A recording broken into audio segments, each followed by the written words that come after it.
Hello everyone, welcome you all to the third class of class 11 accountancy. आज बच्चों जो हम लोग शुरुआत करने वाले हैं today which we are going to deal is actually your accounting. अभी तक जो हमने आपको सिखाया था लास्ट क्लास में क्लास सेकेंड में हमने आपको अकाउंटिंग इक्वेशन बताया था और उसमें हमने आपको सिखाया था कि कैसे प्लस और माइनस करना है। एक अकाउंटिंग इक्वेशन के ज़रिए कैसे अकाउंटिंग ट्रांजैक्शन को हमें मेंटेन करना है। वहाँ पर हमने मैथमेटिक्स की बात की थी, प्लस और माइनस की चीज़ें आपको सिखाई थी। तो सबसे पहले तो आज पूरा इंट्रोडक्शन हम लोग समझ लेते हैं कि एक्चुअली अकाउंटेंसी में होता क्या है। जैसे कि आप पढ़ रहे हैं क्या अकाउंटेंसी, आपका सब्जेक्ट है अकाउंटेंसी, जिसकी डिफिनेशन है कि accountancy is an art as well as science. यानी accountancy is a single subject which define two more subject. पहला वो बोल रहा है कि वो एक आर्ट है, यानी अकाउंटिंग परफॉर्म करने के लिए आपको एक स्पेसिफिक फॉर्मेट बनाना आना चाहिए, एक ड्राइंग मालूम होनी चाहिए। दूसरा बोलता है साइंस। साइंस का मतलब science always need reasons behind that. इसका मतलब जो कुछ भी हम लोग आर्ट बनाएंगे उसके लिए हमारे पास एक रीज़न होना चाहिए, हम वो आर्ट क्यों बना रहे हैं। तो चलिए यहाँ पर शुरुआत करते हैं। अभी तक हमने आपको बताया था प्लस और माइनस करना अकाउंटिंग इक्वेशन में, क्योंकि क्लास 10 तक आप लोगों ने सिर्फ मैथ पढ़ी थी, पहली बार आप अकाउंट्स पढ़ रहे हैं तो आपको बता दें। अब हम यहाँ पर किसी भी ट्रांजैक्शन को लिखेंगे तो प्लस माइनस के फॉर्म में नहीं, अब हम लोग हमेशा उसको या तो डेबिट लिखेंगे या क्रेडिट लिखेंगे। अब प्लस माइनस का कोई मीनिंग नहीं है, अब चीज़ों को डेबिट फॉर्मेट में या क्रेडिट फॉर्मेट में लिखा जाना चाहिए। तो अब जो हम लोग आज बात करेंगे वो टोटल डेबिट और क्रेडिट पर बेस्ड होगा। अब बात करेंगे कि सर अकाउंटिंग में किया क्या जाता है। तो सबसे पहले एक अकाउंटिंग साइकिल समझ लीजिए। जब आप अकाउंटेंट बनेंगे तो अकाउंटेंसी में कौन कौन सी चीज़ें परफॉर्म करनी होगी, एक छोटा सा साइकिल, फिर साइकिल के बाद पहली साइकिल, पहले स्टेप से हम लोग शुरुआत कर देंगे कि पहला स्टेप कैसे परफॉर्म करते हैं। अकाउंटिंग साइकिल कहता है कि जब कभी भी आप अकाउंटिंग करेंगे, अगर आप अकाउंटेंट बनते हैं तो अकाउंटिंग साइकिल कैसे परफॉर्म होगी, अकाउंटिंग साइकिल, अकाउंटिंग कहाँ से शुरुआत होगी और कैसे खत्म होगी। सबसे पहले यहाँ पर हम लोग लेन देन करेंगे, ट्रांजेक्शन करेंगे और उस ट्रांजेक्शन को रिकॉर्ड करेंगे जर्नल बुक में। इसमें जर्नल बुक में, जिसको हम लोग बोलते हैं जर्नल एंट्रीज।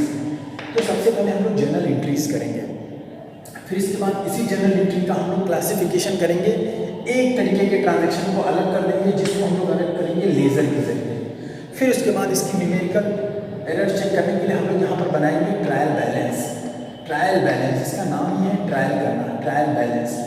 फिर इसके बाद हम लोग यहाँ पर फिर हम लोग क्या बनाएंगे, फिर हम लोग बनाएंगे सर ट्रेडिंग अकाउंट, ताकि हमको लगभग फ़ायदा या लगभग लॉस पता चले, ट्रेडिंग। फिर हम लोग यहाँ पर बनाएंगे profit and loss. Profit and loss इतना अगर आपको बनाना आ गया तो आप एक अच्छे अकाउंटेंट हो जाएंगे, प्रॉफिट एंड लॉस। और इसके बाद आपको बनाना आ जाता है बैलेंस शीट। बैलेंस शीट क्या करता है, बैलेंस शीट रिप्रेजेंट करता है financial situation of the business. तो सबसे पहले लेन देन करते हैं, लेन देन को जनरल बुक में रिकॉर्ड करते हैं। तो फ़ौरन बात कर लेते हैं कि जनरल बुक को रिकॉर्ड कर रहे हैं तो सर अकाउंटेंसी के अंदर आप मुझे आर्ट और साइंस बताइए। तो सबसे पहले आर्ट की बात करेंगे। जर्नल एंट्री का एक अलग फॉर्मेट होगा, उस फॉर्मेट को आप देखते हैं कि फॉर्मेट कैसे बनता है। तो यहाँ पर सिंपल सा आपका फॉर्मेट बता देते हैं। देखिए फॉर्मेट आपका होगा जर्नल का इस तरह से। सबसे पहले जर्नल का बेहतरीन फॉर्मेट आप बनाएंगे और ऊपर लिखेंगे जर्नल एंट्रीज। क्योंकि ये जर्नल का फॉर्मेट है इसलिए आप यहाँ पर लिखेंगे जर्नल एंट्रीज। ये इसका फॉर्मेट है। जिस दिन भी जर्नल होगा, जिस दिन भी ट्रांजेक्शन होगा, उस दिन की सबसे पहले डेट लिखी जाएगी कि वो डेट कौन सी है। फिर उस ट्रांजेक्शन में हुआ क्या है वो पार्टिकुलर में लिखा जाएगा, पार्टिकुलर में डिटेल में कि वो क्या हुआ है। फिर उसके बाद इस जर्नल को फिर हम दोबारा रिकॉर्ड कहाँ करते हैं, लेज़र में। तो उसका यहाँ पर फाइल नंबर लिखते हैं LF, लेज़र फोलियो। इसी चीज़ को जब दोबारा डिटेल में लिखेंगे तो वो लेज़र में लिखेंगे, इसीलिए LF नंबर होता है, ताकि कभी अगर कुछ एरर हो जाए तो हम इस बुक की प्रॉब्लम इस बुक से दोनों की बुक को आपस में चेक कर लें कि कहीं कोई गलती तो नहीं है। फिर इसके बाद अब हम लोग अमाउंट को डेबिट या क्रेडिट लिखेंगे। अब प्लस एंड माइनस नहीं होना है, अब लिखेंगे अमाउंट डेबिट और ये हुआ अमाउंट क्रेडिट। अब अमाउंट डेबिट और क्रेडिट लिखा जाता है। ठीक है सर, ये तो आपने आर्ट बता दिया। अब चलिए साइंस की बात करते हैं। Science always needed reason behind that. तो इस जर्नल को परफॉर्म करने के लिए आपके पास दो रूल होते हैं, एक होता है मॉडर्न और एक होता है ट्रेडिशनल। ट्रेडिशनल यानी पुराना तरीका, जिस तरीके से किया जाता था। अब यहाँ पर बताएंगे आपको अकाउंटिंग के लिए जर्नल में, जर्नल परफॉर्म करने के लिए जर्नल्स के लिए आपको अकाउंटिंग फार्मूला मालूम होना चाहिए। तो पहला आपका होगा ट्रेडिशनल, यहाँ पर लिख दे रहे हैं, ये है हुआ आपका ट्रेडिशनल ट्रेडिशनल कहता है कि किसी भी तरह का अगर ट्रांजैक्शन हो रहा हो, किसी भी टाइप का ट्रांजैक्शन हो रहा हो, तो उनसे 3 चीज़ें इफेक्ट होती हैं। ये बात करता है सबसे पहले या तो कोई पर्सनल बंदा उससे इफेक्ट होगा, पर्सनल अकाउंट, या तो कोई चीज़ें उससे इफेक्टिव होंगी, कोई सामान, कोई चीज़, कोई गुड्स, है ना, कुछ भी खरीदेंगे तो सामान ही तो खरीदेंगे, तो बोलते हैं रियल अकाउंट। फिर तीसरा कहते हैं या तो पर्सनल यानी पर्सनल से रिलेटेड हो सकता है, रियल अकाउंट यानी कोई रियल चीज़ हो सकती है, रियल इस्टेट की कोई चीज़ें हो सकती हैं, कोई गुड्स हो सकती हैं जिसको हम लोग टच कर सकते हैं, जिसको हम लोग रियलाइज़ कर सकते हैं। तीसरा ये बोल रहे हैं किसी भी तरीके का आप लेन देन करिए, या तो वो लेन देन आपका नॉमिनल अकाउंट हो सकता है, नाम का अकाउंट हो सकता है, नॉमिनल अकाउंट मतलब नाम का, या तो वो आपके लिए खर्चा कभी कभी हो सकता है, और वही एक्सपेंस, वही चीज़ें, वही ट्रांजेक्शन कोई कोई आपके लिए इनकम हो सकती है। जैसे आपने सैलरी लिया तो आपके लिए इनकम, आपने सैलरी दिया तो आपके लिए खर्चा। यानी सैलरी नाम से आप कुछ नहीं पता कर सकते कि सैलरी आपके लिए फ़ायदा है कि नुकसान। हो सकता है सैलरी आप रिसीव कर रहे हो तो फ़ायदा हो जाएगा, सैलरी आप दे रहे हैं तो एक्सपेंस हो जाएगा। तो वो हो गया नॉमिनल अकाउंट। इन्होंने बताया ट्रेडिशनल में कि भैया किसी भी तरीके के आप लेन देन करो, इसको लेन देन को पहचानना है तो उसमें या तो वो मॉडर्न पर्सनल अकाउंट हो सकता है, या वो रियल अकाउंट हो सकता है, या नॉमिनल अकाउंट हो सकता है। फिर इन्होंने बात की कि अब हम चीज़ों को समझाएंगे, अब इसका रूल क्या है, अगर वो पर्सनल होगा तो क्या होगा, रियल होगा तो क्या होगा, और नॉमिनल होगा तो क्या होगा। ये ट्रेडिशनल भी समझ लीजिए आप लोग, और मॉडर्न भी। मॉडर्न में ट्रेडिशनल की बात पहले कर लें, ताकि ट्रेडिशनल के ज़रिए और मॉडर्न के ज़रिए हम लोग चेक कर लेंगे अपने अकाउंट को, अपने लेज़र को, अपने जर्नल को, कि कहीं वो कोई गलती तो नहीं हो रही है। तो चलिए ये ट्रेडिशनल हुआ। इसमें लर्न कराने का तरीका क्या है कि पर्सनल में, पर्सनल डिफिनेशन तो बड़ी है, रूल भी बड़ा है, लेकिन उसको शॉर्ट में समझेंगे। पर्सनल अकाउंट कहता है कि personal account, in a personal account debit should be the receiver and credit should be the giver. यहाँ पर हम बात करेंगे पर्सनल अकाउंट पे, जब हम किसी भी आदमी से, किसी भी पर्सन से, किसी भी फर्म से पर्सनली कुछ लेन देन करते हैं उधार में, तो हम इसको रिकॉर्ड करते हैं पर्सनल अकाउंट की तरह। और इसमें क्या किया जाना चाहिए, सबसे पहले डेबिट। इस बात को हमेशा याद रखिएगा, जब भी हम फॉर्मूला लर्न कराएंगे तो सबसे पहले डेबिट होता है। और इस बात को भी याद रखिएगा, कोई भी फॉर्मेट आएगा तो सबसे पहले जर्नल हो, लेजर हो, कुछ भी फॉर्मेट, हमेशा सबसे पहले डेबिट लिखा जाता है। तो डेबिट से ही सबसे पहले आपको लर्न करना है। यहाँ पर अगर आप पर्सनल हैं तो सबसे पहले आप रिसीव करना चाहेंगे कि सबसे पहले देना चाहेंगे। हर आदमी सबसे पहले लेना चाहता है। तो यहाँ पर अकाउंट को हम लर्न कर रहे हैं डेबिट द रिसीवर। डेबिट करेंगे रिसीवर को, जब कभी रिसीवर की बात होगी तो रिसीवर को डेबिट करेंगे। सर इसको ज़रा समझाइए कि इसको कैसे यहाँ पर हम लिखेंगे। अगर हमने बात की कि मोहन ने हमसे 1000 रुपये ले लिए, तो मोहन रिसीवर हुआ, मोहन की, अब रिसीवर मोहन हुआ, मोहन को क्या करना चाहिए, मोहन को डेबिट करना चाहिए। ये पता चला इस फॉर्मूले से। सर दोनों तो बातें बताइए ना, आपने बताया हर अकाउंट में डेबिट होगा तो साथ में एक क्रेडिट भी होगा। तो यहाँ पर क्रेडिट किसको करेंगे, गिवर, क्योंकि यहाँ पर्सनल की बात हो रही है। पर्सनल में कोई बंदा या तो रिसीवर हो सकता है या तो गिवर हो सकता है। तो debit the receiver, credit the giver. आपको लर्न करना है, फिर से बार बार बोलूँ, आपको क्या करना है, डेबिट द रिसीवर लर्न करना है। पर्सनल अकाउंट का जब कोई आपसे रूल पूछे तो आप क्या बताएंगे, सबसे पहले आप याद करेंगे, सबसे पहले रिसीवर की बात होती है और सबसे पहले डेबिट आता है। तो debit the receiver, credit the giver. Next में बात होगी रियल।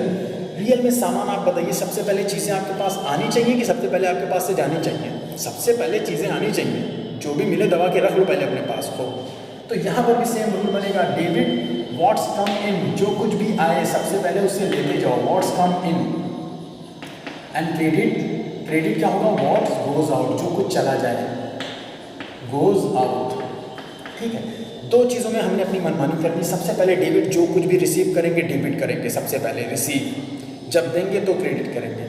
दूसरे में भी डेबिट, जो सबसे पहले मेरे पास जो भी सामान आ जाए, यहाँ पर सामान की बात होगी, जैसे आपने फर्नीचर लिया, आपने फॉर्चूनर लिया, आपने आईफोन लिया, यहाँ गुड्स की बात होगी, रियल चीज़ों की बातें होंगी जिनको आप रियलाइज़ कर सकते हैं, जिनको आप टच कर सकते हैं, देख सकते हैं।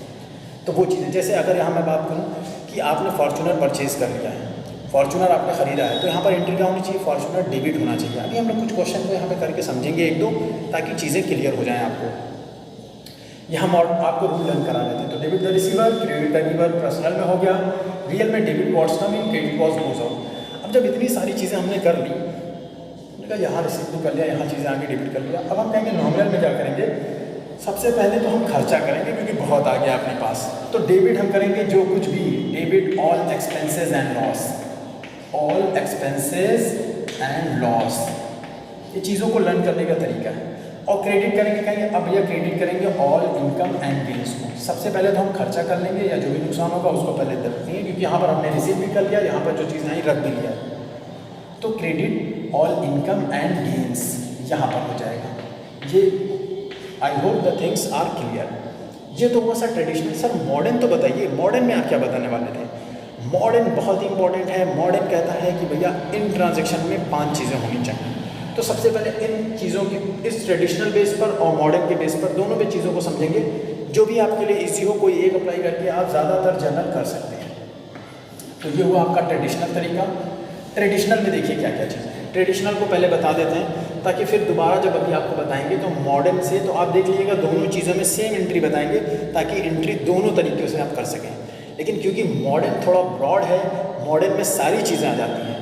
मॉडर्न कहता है कि भैया किसी भी तरीके के आप ट्रांजैक्शन करिए, उसमें सिर्फ और सिर्फ 5 चीज़ें इफेक्ट में आती हैं। तो मॉडर्न का रूल आपका मॉडर्न का ही चश्मा है, ये गांधी जी वाला चश्मा नहीं है। ये चश्मा है जिसके ज़रिए अकाउंटिंग होती है। हम अकाउंटिंग को अगर देखेंगे तो इसी चश्मे के ज़रिए देखेंगे। इस चश्मे में यहाँ पर 2 चीज़ें आती हैं। ये आपका मॉडर्न रूल है और हम मॉडर्न रूल के साथ साथ ट्रेडिशनल रूल भी आपको बता देंगे। इस चश्मे के ज़रिए यहाँ पर सिर्फ 2 चीज़ें दिखाई देती हैं, ए ई। पहले हम लोग देखते हैं ए और ई, अभी डिनोट करते हैं वो क्या है। दूसरे चश्मे से हमको LIC कंपनी दिखाई देती है, LIC। अब बात करेंगे कि ये स्पेशल वर्ड स्टैंड फॉर। ए, यहाँ पर ए स्टैंड फॉर होता है assets. A stand for assets. Assets जिसको हमने लास्ट वीडियो में पढ़ा था, प्रॉपर्टी, संपत्ति को बोलते हैं। कैश भी असेट्स होता है, लैंड, बिल्डिंग, ये सारी चीज़ें असेट्स होती हैं। फिर दूसरा होता है ई फॉर एक्सपेंसेस। एक्सपेंसेस का मतलब होता है खर्चे, तो ई फॉर एक्सपेंस हो गया। LIC में एल फॉर जो होता है वो एल फॉर होता है लाइबिलिटी, एल फॉर होता है लाइबिलिटीज़, और आई फॉर होता है इनकम, और सी फॉर होता है कैपिटल। अब हम ये आपको बताने वाले हैं बच्चों कि व्हेनेवर, जब कभी भी हम लोग किसी भी टाइप का ट्रांजैक्शन करते हैं, आप अभी जाएंगे और उसको से सोचेंगे जितने भी लेन देन आप अपनी सोसाइटी में करते हैं, समाज में, घर पे, कहीं पर भी, जितने भी बिजनेस में या कहीं पर भी लेन देन होते हैं, उन सारे इफेक्ट से कुछ भी मुझे आप बताइएगा तो मैं बताऊंगा आपको।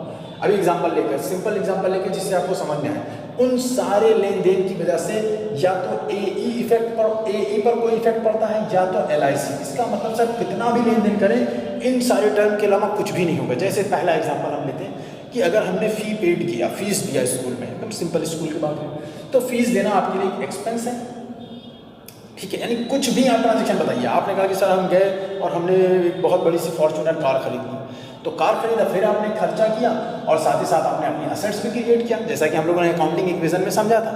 क्योंकि नए नए टर्म को आपको समझना है, अभी आपकी शुरुआत हो रही है, आपको सारी चीज़ों को समझना है, नए नए वर्ड से अवेयर होना है और कॉन्सेप्ट को बिल्ड करना है। फिर से यहाँ पर आते हैं, ये एक तरीका है जिससे हम लोग अकाउंटिंग का पहला काम शुरू करते हैं, जहाँ से डेबिट और क्रेडिट को हमें समझना है। अभी तक हम लोगों ने प्लस माइनस सीखा है। फिर से शुरुआत करते हैं और देखते हैं क्या क्या चीज़ें। मैंने बताया अकाउंटिंग चश्मा हमेशा स्ट्रॉन्ग रखेंगे। आप कह सकते हैं सर कुछ भी ट्रांजैक्शन हो रहा हो, उन ट्रांजैक्शन से या तो इन 5 चीज़ों पर फ़र्क पड़ता है। वो क्या है, इसलिए इसको अलग अलग कर दिया ताकि ये चीज़ें आपको लर्न रहें और ये तरीका समझाने का है, इसलिए ताकि ये दोनों चीज़ें एक जैसे, इसका मैंने एक ग्रुप बनाया आपके लिए ताकि आपको लर्न रहे। AE assets and expenses, liabilities, income और कैपिटल। अब बाय द एनी रीज़न अगर ये असेट्स और एक्सपेंसेस आपके इंक्रीज होते हैं, इंक्रीज अगर होंगे, बढ़ेंगे किसी भी वजह से, तो वो डेबिट होगा। सर अभी तो कल आपने हमको बताया था कि कोई चीज़ें बढ़ती हैं तो प्लस करते हैं। अब देखिए चीज़ों को यहाँ समझना है, जब कभी भी असेट्स या एक्सपेंसेस इंक्रीज होंगे तो डेबिट होंगे, और अगर डिक्रीज होंगे किसी भी वजह से कम होंगे ये, तो वो क्रेडिट होंगे। और जस्ट इसका उल्टा ये ग्रुप LIC वाला ग्रुप, लायबिलिटीज, इनकम, कैपिटल, अगर इंक्रीज ये हो रहा था तो डेबिट है, तो यहाँ पर अगर ये इंक्रीज करेंगे, ये इंक्रीज करेगा लायबिलिटीज, इनकम और कैपिटल, तो ये होगा क्रेडिट। और जब कभी भी ये डिक्रीज करेगा, कम होगा, तो ये हो जाएगा डेबिट। जस्ट इसका उल्टा। अब इसको कुछ क्वेश्चन के जरिए, कुछ वर्ड के जरिए समझते हैं। अब देखिए पहला यहाँ पर ट्रांजेक्शन लिखा हुआ है, आप अपने बिजनेस में ट्रांजेक्शन कर रहे हैं, जो भी आपका नाम है, मान लेते हैं एक्स परचेज आईफोन वर्थ जिसकी कीमत है 25,000। अब इसको रिकॉर्ड करो। सबसे पहले आप फॉर्मेट बनाएंगे ड्राइंग जर्नल एंट्री, क्योंकि पहला ट्रांजैक्शन को सबसे पहले रिकॉर्ड किया जाता है जर्नल बुक में। हम लोगों ने ये अकाउंटिंग साइकिल सीख लिया है, ठीक। अब इसको रिकॉर्ड करने के लिए हम सबसे पहले इस रूल से करते हैं मॉडर्न। मॉडर्न कह रहा है कि भैया परचेज करना है आप आईफोन और उसके बदले में पैसे जा रहे हैं, तो आईफोन को भी हम पकड़ के चेक कर सकते हैं, देख सकते हैं रियल चीज़ है, पैसे भी हम देख सकते हैं, जानते हैं पैसा है वो भी रियल चीज़ है। तो दोनों रियल अकाउंट हैं, कुछ चीज़ें आ रही हैं, तो दोनों में सबसे पहले हम देखेंगे कौन सा फार्मूला अप्लाई होगा रियल का, क्योंकि यहाँ पर रियल की चीज़ें हैं। यहाँ पर कुछ भी हम लोग उधार में नहीं खरीद रहे हैं, किसी भी कंपनी से नहीं खरीद रहे हैं, किसी भी कंपनी का नाम नहीं है, उधार का नाम नहीं है, यानी पर्सनल नहीं है बिल्कुल ना। मेरे लिए एक्सपेंसेस खर्चा नहीं, क्योंकि खरीद रहे हैं तो उसके बदले में कुछ मिल रहा है ना। एक्सपेंसेस और एक्सपेंडिचर में थोड़ा सा फ़र्क होता है। जब हम एक्सपेंस करते हैं तो एक्सपेंस के बदले में हम उसकी कोई भी वैल्यू रियलाइज़ नहीं करते हैं। जैसे सपोज करो आप यहाँ से फ्लाइट से चले गए दुबई, तो दुबई में किराए से चले गए, ठीक है, कुछ वैल्यू रियलाइज़ नहीं हुई। लेकिन अगर आप वहीं पर कुछ असेट्स खरीदते हैं, आपने एक साइकिल ही खरीद ली, तो साइकिल कितनी भी ख़राब हो जाए उसकी कुछ ना कुछ वैल्यू तो बचेगी, उसके बदले में कुछ ना कुछ तो आपको मिलेगा सामान, तो वो होता है एक्सपेंडिचर। एक्सपेंस एंड एक्सपेंडिचर में थोड़ा सा डिफरेंस है। चलिए फर्दर फिर हम नेक्स्ट वीडियो में हम लोग इन सारी चीज़ों को बहुत ही सिंपल वर्ड में सीखते रहेंगे। तो पर्सनल, रियल, नॉमिनल, पहले सबसे पहला काम पहचानना कि ये कौन सा अकाउंट है, इस ट्रांजैक्शन में कौन से अकाउंट आ रहे हैं। तो उस ट्रांजैक्शन में रियल अकाउंट आ रहा है। रियल का रूल क्या बोलता है? रियल बोलता है डेबिट वॉट्स कम इन, क्रेडिट वॉट्स गोज आउट। अब लिखने का तरीका सबसे पहले, और तारीख भी मैंने यहाँ पर लिखी, आज की लिखा हुआ है 22 जुलाई 2020, इस तारीख का ऑप्शन रहेगा। तो सबसे पहले यहाँ पर लिखेंगे आप डेट, लिखेंगे 22 जुलाई 2020। फिर इसके बाद आप क्या करेंगे, अब आप यहाँ पर देखेंगे क्योंकि रियल अकाउंट आया है, रियल में डेबिट वॉट्स कम इन करना चाहिए, क्रेडिट वॉट्स गोज आउट। कौन सी चीज़ें आई हैं, कौन सी चीज़ें आपके पास से गई हैं? आपके पास से आईफोन आया है, कैश गया है, पैसे जाएंगे ना।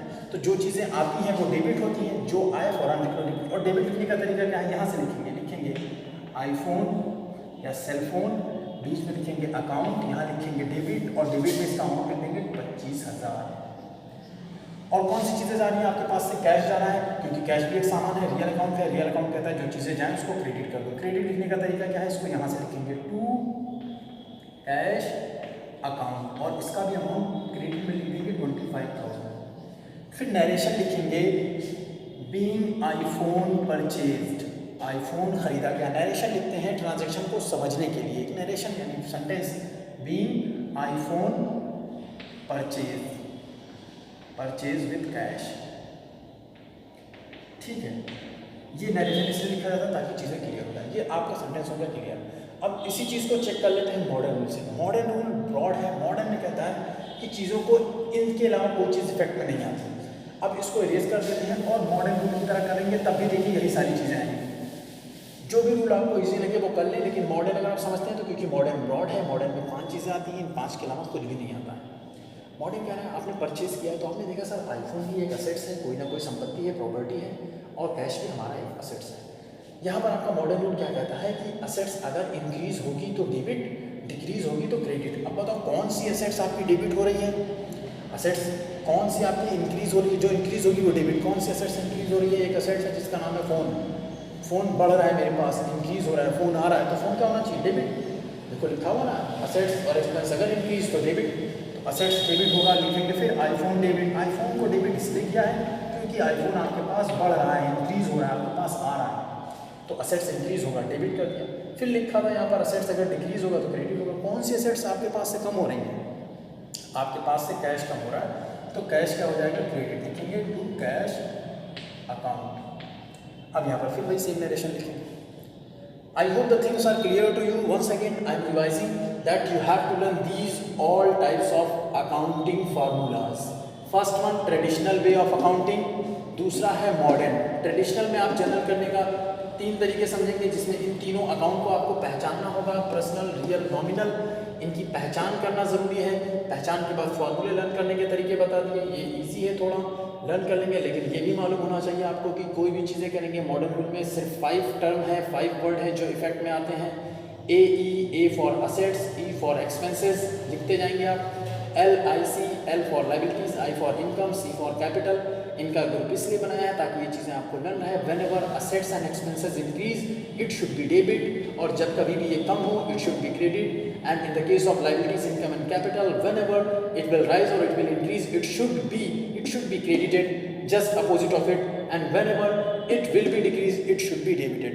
I hope the things are clear to you.